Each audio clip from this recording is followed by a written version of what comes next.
I love working with my hands. I think that's one of the things that really drew me to becoming a chef. It's just that hands-on work, being able to take something from whole to cooked and on a plate. I just find super rewarding. I love meeting the people. I love being in the energy of a busy restaurant. The business itself is just, it's exciting. I love it.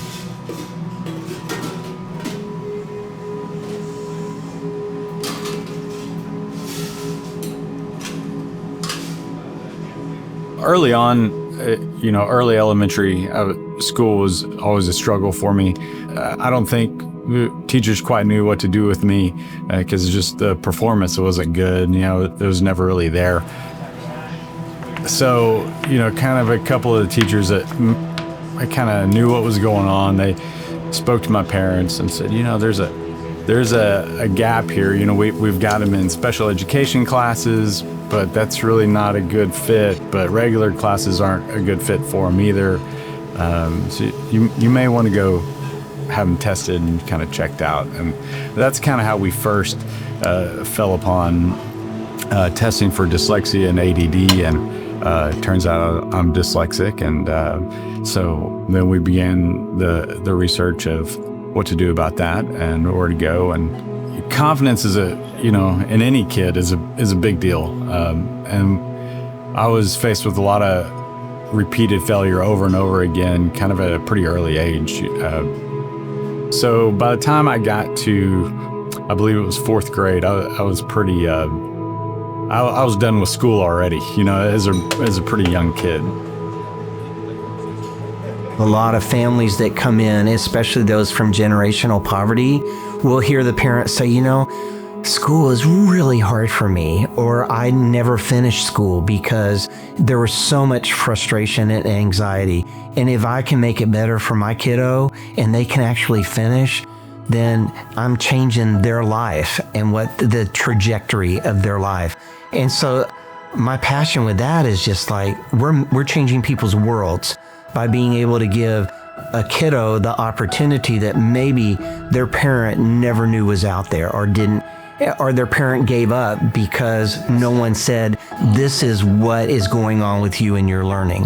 When kids are given the strategies that they need and they're given the freedom, then oftentimes your entrepreneurs in the world are those kiddos that were ADHD, and they think outside the box. One child at a time, form that relationship, change their life. All these people that are here and in the schools, they have stories about those kids. I still get letters from kids that, I worked with 10, 15, 20 years ago. So one child at a time, we change their lives, and we do it for as many kids as possible for as long as we can.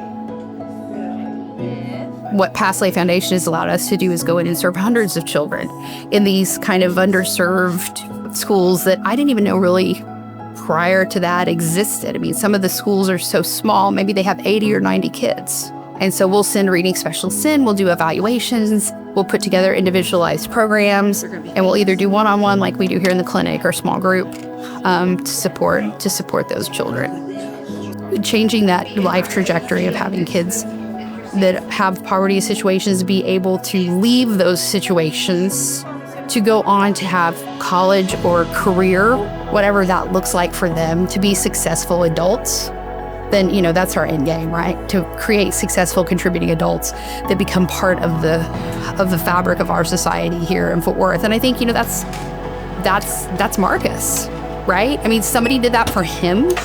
And that's the beauty of what they do, is that they're turning around and doing it for other people that don't have their privilege.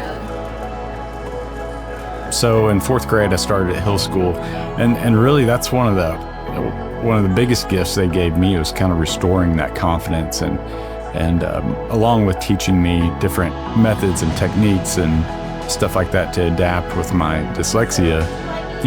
They restored your confidence and gave you back the power to be able to go face those struggles.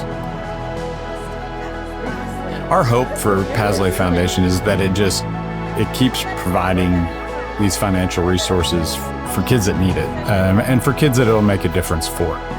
So less talk, more teaching kids to read. Because if we can do that, if we can all do it together, then we change the whole world.